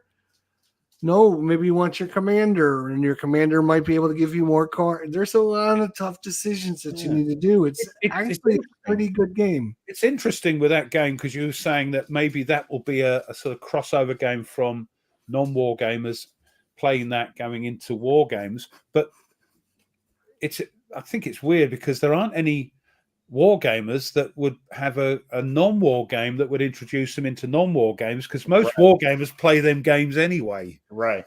So that's quite weird that we cross over pretty easy. Yep. But non-war gamers need a game to cross over into our world. Yeah. Yep. It's not fair. It's not. What's your last one, buddy? Well, I've talked about this a number of times. It is my number one game so far for 2024. You could have guessed it. Death in the Trenches. I mean, I love this thing. It just blew my mind away of how much I enjoyed it. And so, yeah, that's 10 out of 10, mate. Is it a 10 out of 10? It is. I rated it a 10 out of 10 on BGG. Ooh. Well, is it a 10 out of 10 for you? Which one? His Death in the Trenches. I never played it. Yeah, you guys have played this. Cannot. No. All right. I can't comment. No, sorry. You solos well. Solos well. Yeah. You should get it. It's a one map game. And it solos well, yeah. It does solo very well. There's not a solo bot, but you play both sides. Yeah. But it's very easy to do it. There's no hidden information or anything like that. Well, let's see if they get back to me. Oh yeah, that's right. Alrighty, gentlemen. Well, it is past the 2-hour mark, so we should probably wrap things up. Yes, we will. Thanks everyone for coming out. Yes, thank you. Yeah, it does help. It makes it, again, very abstract, so you don't have to worry. But also very accessible to people who don't know war games, Oh, yeah. So, gentlemen, what's the plans for your channel this week? You got anything coming up, Ruff? Well, we're going to hopefully finish off editing and filming Skies Above Britain for part 1 to see who's in the first patrol, what happens to them. It's like freaking me out. It's great. I love it. So, and I've probably got things wrong, but bear with us. So hopefully that's up next week, and then I can continue with Patrol 2 and all that sort of thing once I get into it. So that's me. Jester? Well, now that we've kind of broken out of the D-Day cycle, we've got so many things to try, so many games. I'm still trying to get my. I need to get 12 new games in June. You tinker. So I got already 6, and it's only the 8th. So if I can get a couple more in, I'm not sure what I'm going to be doing, to be honest. Phoenix is busy doing his baseball playoffs, which Ruff, have a great time at the baseball game. Yes, I'm up to see American, and there's supposed to be American sort of entertainment going on because one guy's out, there's a little bit of a gap, isn't there? Yep. And I don't know if whatever happens, but looking forward to it. Having my first, what is it? The Philly cheesy Philadelphia cheesesteak. Yes, that's going to be available there. Give me a cheesesteak, and they're going to say mushrooms and onions, and you say no mushrooms, please. Oh, I love mushrooms. Oh, okay. Then say yes, please. I'll just say everything. Right, there you go. So I'm looking forward to that. Cheesesteak with everything, please. Yeah, I just say that I'm just really looking forward to it, and it'd just be a fun day out. That's cool. My plan is, like I said, I finished World War I, and I think I'm going to go to this era, to Napoleonics. So I don't know what game that's going to be yet, but should be fun. So they beat the Mets 7-5 today, so they're going to be out for revenge. Ooh, nice. Mets. So that should be good. Yeah. Get there early, Ruff. Get there early. That's it's 12 o'clock. Doesn't kick off till 3, so there'll be lots of entertainment going on and all that sort of thing. Yeah. Get in the outfield. Get in the outfield because before the game they spend 2 hours doing batting practice. Yep. And they're going to hit a lot of. They're going to try to hit home runs. And get ready to get your ball, man. Yeah. Get your ball. There you go. At the was it top of the 7th inning? You got it. You got to get ready to sing. Oh, you got that song, haven't you?